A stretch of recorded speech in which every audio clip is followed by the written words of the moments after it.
Kingdom of Kambala. A place where power meant everything.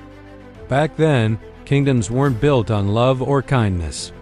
They were built on strength, control, and sometimes sacrifice. If you were a king, you had to be feared. That was the only way people believed you were strong. Now in this kingdom, there was a Prince Sadiq.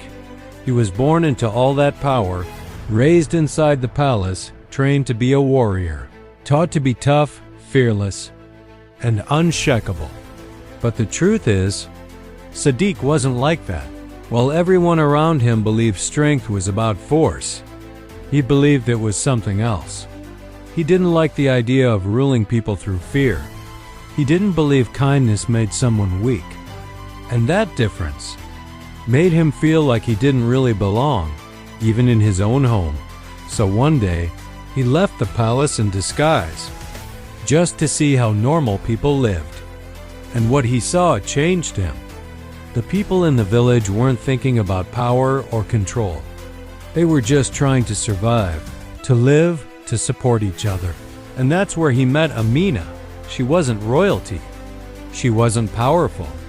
Just a simple girl helping her mother in the market. But she was real, honest, and strong in her own way. When they spoke, it wasn't about titles or status. It was just human. And for the first time, Sadiq felt free.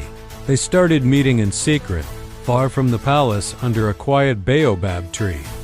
That place became their escape. No pressure, no expectations. Just two people being themselves. And slowly, what started as simple conversations turned into something deeper. They fell in love. But here's the problem. In a kingdom like Kambala, love doesn't come first, power does. Sadiq's father, King Jara, had already made plans. He wanted Sadiq to marry a princess from another kingdom to form a strong alliance. To him, that marriage wasn't about feelings. It was about protecting the kingdom and increasing its power. So when Sadiq told him he loved someone else, it didn't go well. The king couldn't understand him. In his eyes, love was a distraction, even a weakness. He believed a ruler had to put the kingdom above everything, even their own heart. At the same time, something dangerous was happening behind the scenes. A general named Koro was watching everything. He saw the tension between the king and the prince, and he knew the kingdom was becoming divided. And when power is unstable, people like him see opportunity. Then came the engagement ceremony. The entire kingdom gathered to witness Sadiq's union with the princess. Everything was set.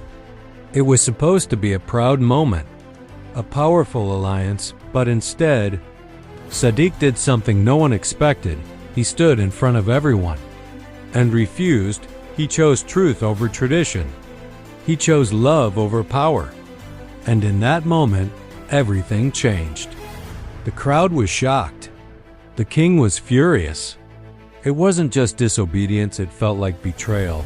And that moment of division opened the door for chaos. That very night, the kingdom was attacked. The palace, once strong and untouchable, was thrown into confusion. Soldiers rushed, people panicked, everything felt like it was falling apart. Sadiq found himself in the middle of it all, fighting, not just for survival, but for his home, and for the first time. His father saw him differently. He saw that Sadiq wasn't weak. He just had a different kind of strength. Not the kind that controls people, but the kind that stands for something real. But sadly, that realization came too late. The king was badly wounded during the conflict. And as he lay there, in his final moments, everything became clear to him. He understood what his son had been trying to show him all along, that a kingdom ruled only by fear will never truly be strong. Before he died, he told Sadiq to rule differently, to lead with heart. After the battle ended, General Koro was defeated, and the kingdom slowly found peace again. But things were no longer the same. Sadiq had changed. He wasn't just a prince anymore. He was a leader. Not because of power, but because of what he stood for. And in the end, He went back to the one place that always felt real to him. The baobab tree. To Amina, he had lost his father. But he had found himself. And from that moment on, he chose to build a different kind of kingdom. One where love wasn't seen as weakness, but as strength. One where people weren't ruled by fear, but guided with understanding, because at the end of the day, the greatest leaders are not the ones who force people to follow them, but the ones who inspire people to believe in something better.